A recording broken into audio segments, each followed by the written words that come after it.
Hi everyone, my name is Terry Russell and welcome to my April reading wrap-up where we'll discuss all things books, whether it's books I've read this month, my anticipated reads, or releases that I'm most excited for. If you're lucky, perhaps there'll even be some bookish drama.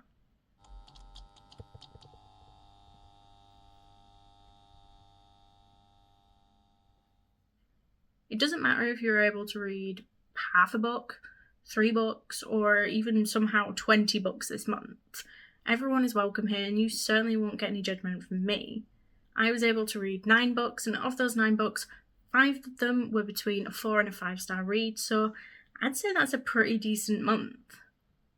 So out of the 9 books, 5 of them were for Panic at the Book Club, where I read a book every week and invite you to join in on whichever ones take your fancy.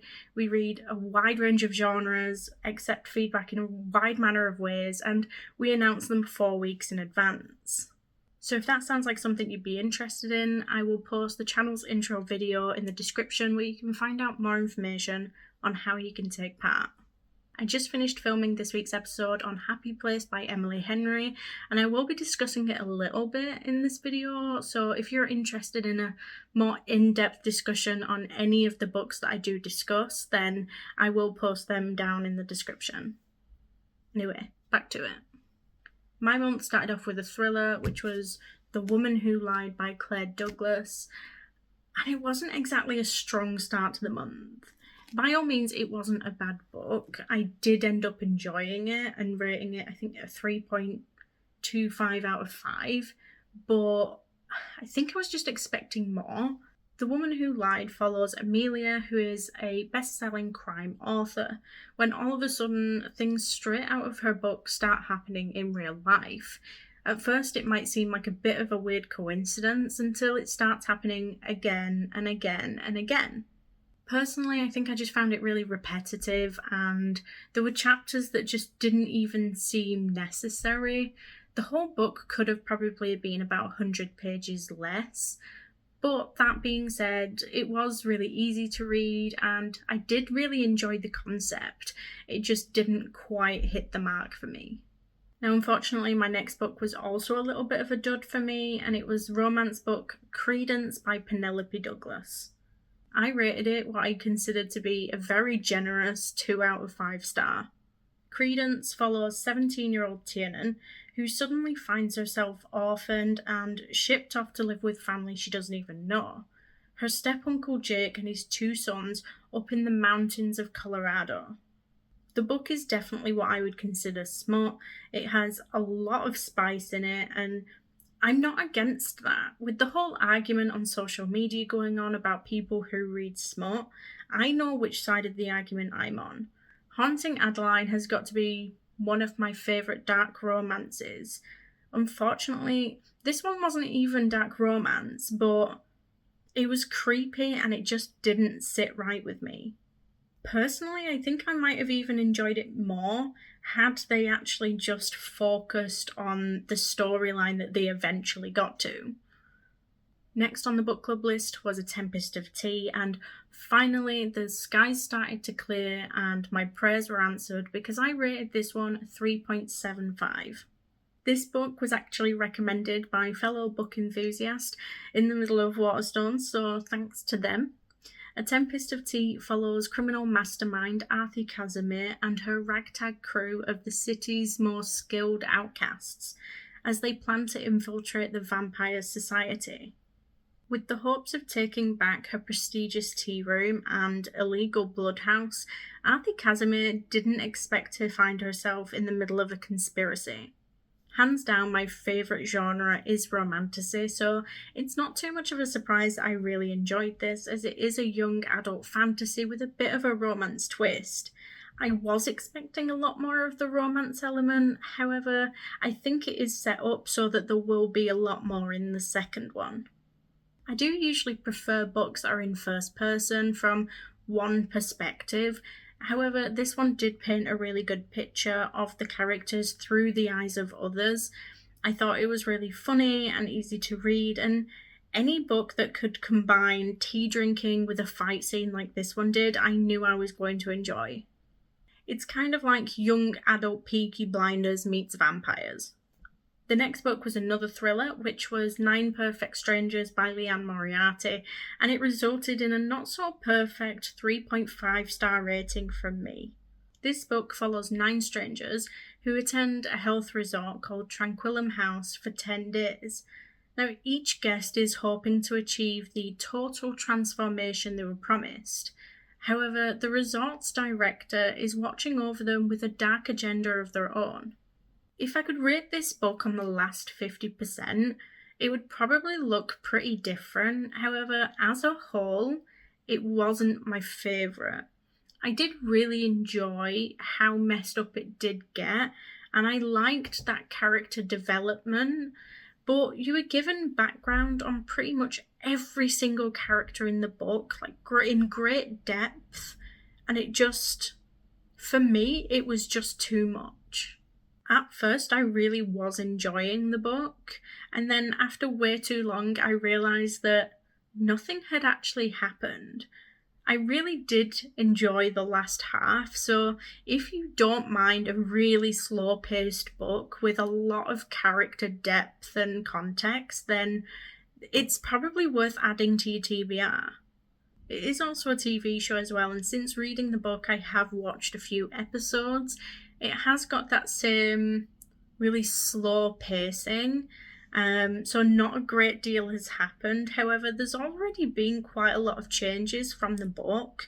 The main one for me is just that the TV show doesn't seem anywhere near as isolated as the book felt. They definitely seem to roam around the resort a lot more and the surrounding land, which I feel in itself will really affect the outcome. So I think I will continue watching it, mostly out of curiosity as to how much it differs from the book.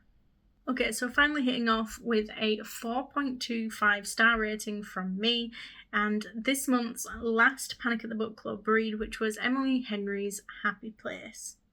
Happy Place is a romance that follows perfect couple Harry and Wynne as they go on their yearly holiday to drink too much wine and spend time with their favourite people.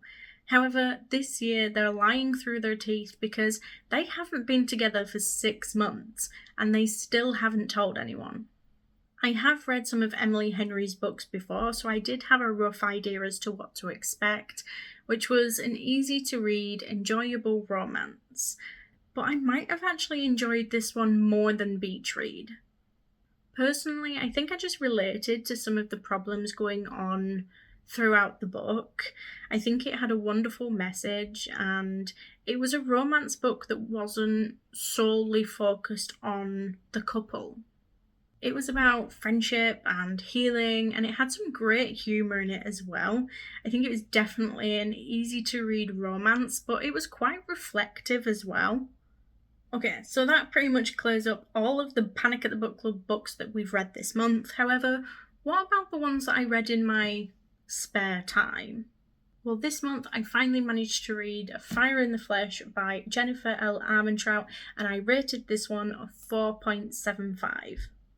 I don't want to say too much about this book because it is the third book within a series, so I don't want to give too much away, but I really have enjoyed this series and I'm so excited for the next one to come out, which I believe is due next month. However, I liked to listen to this book while I was working or cleaning, and so apparently I'm going to have to wait until August to get my hands on it, which is more than a little annoying. The first book follows Sarah, who was chosen before she was born to uphold a desperate deal made by an ancestor to save his people. She must leave behind her life and become consort to the primal of death. However, Sarah isn't an unprotected maiden. She's an assassin with one mission and one target. If you like romantasy with a little bit of spice, then I would definitely recommend this series. Following that is another 4.7-star rating, which was Powerful by Lauren Roberts. If you haven't read Powerless, you definitely need to read this one first. It's an easy-to-read young adult romantasy. However, it follows the best friend of the main character from the other book during the same timeline. So it is a lot less detailed in a lot of areas. You will have to read Powerless so that you understand a lot of what's going on, and also to prepare yourself. The first book follows Payden in a world of people who possess elite powers. She's thrown into the Purging Trials, which is a brutal competition which showcases her elite powers. But Payden was born ordinary, and those who are born ordinary are banished from the kingdom and shunned from society. Anyway, I'm excited for the next one to come out in July because after all of that, I'm so impatient to find out what happens next. The last 2 books that I read this month, I rated both of them 4 stars out of 5, and that was Throne of Glass and Assassin's Blade by Sarah J. Maas. And yes, I did read them in that order, which is infuriating. I didn't realise until halfway through Throne of Glass that I was supposed to read Assassin's Blade first, so I just carried on. And Assassin's Blade, although it came out after Throne of Glass, it's set before that. And I hate to say it, but just listen to people's advice and read them in that order because it's definitely worth it. I do wish that I'd have read Assassin's Blade first. Another romantasy, this one follows assassin Selena Sardothian. When out on a mission, she finds herself and fellow assassin Sam deviating from her scheming master's orders, risking unimaginable punishment. They'll need to risk it all if they hope to escape his clutches. However, if they get caught, it won't just be their freedom they'll lose. I think I preferred Assassin's Blade over Throne of Glass. However, that could just be because it took me almost the whole month to read Throne of Glass, simply because of everything else going on and other books that I needed to read. Whereas with Assassin's Blade, I read that within about 3 days, so it was always much fresher in my mind. That being said, I did rate them both 4 stars. I think so far I am enjoying this series more than her other series, ACOTAR. However, I do still see some of the same issues. We get promised this strong, intelligent, independent main female character, and I'm surprised that I'm questioning the dumb decisions she's making, or she's all of a sudden becoming this damsel in distress. Now, don't get me wrong, I am enjoying this series so far, but there were times where I was questioning A, her intelligence, and B, her decision making, because I just felt like some things were quite obvious. And that concludes my 9 books that I read in April, which I think is a pretty good list, to be fair, with some really good books in there, in my opinion anyway. In other news, I recently got into Once Upon a Broken Heart, and they seem to have this trend going at the moment where when they release a book, they don't release the paperback for like a year or whatever after releasing it, which is infuriating.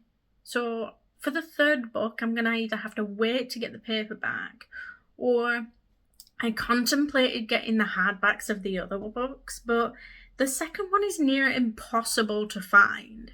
I know they recently did a reprint of the first book hardback, and I do hope that they do that with the second one. However, I will feel bad for all the people who have seemingly spent hundreds on getting the hardback for the second one, which seems like a mental amount for one book. Do you know how many books I can buy for hundreds? It's a lot of books. For example, I could have purchased some of this month's newly released books that have evidently made it to my ever-growing TBR. Powerful was one of them, which I did read in almost one sitting. Funny Story by Emily Henry. I mean, after this video, it's no surprise that an Emily Henry book has made it to my TBR, but what can I say? I love an easy-to-read romance. I'm going to mess up these names, FYI, but Bye Baby by Corolla Lovering is a thriller featuring a twisty, toxic friendship. I've never read a book by this author before. I think it popped up on my Amazon about a month ago and I thought it sounded really interesting. It's said to be an exploration of trauma, friendship, and the complexities of modern womanhood. Just for the Summer is another romance slash rom-com that came out this month, and I think it sounds hilarious. Justin is cursed, and thanks to a Reddit thread, it's now all over the internet. Every woman he dates goes on to find their soulmates the second they break up. All they need is 4 dates, 1 kiss, and 1 breakup. But let me know if you think I've missed any of this month's released must-reads. Fee's Love for Books, who I follow on TikTok and Instagram, has started a new YouTube channel, so if you're interested in some more high-quality book content and maybe a sprinkling of gaming content, then I suggest you head on over and subscribe. I have linked the channel in the description so you can find monthly wrap-ups, book recommendations, and more. Thank you all for joining, and if you like this video, please don't forget to like and subscribe. It is always appreciated, and I will see you next month. Bye.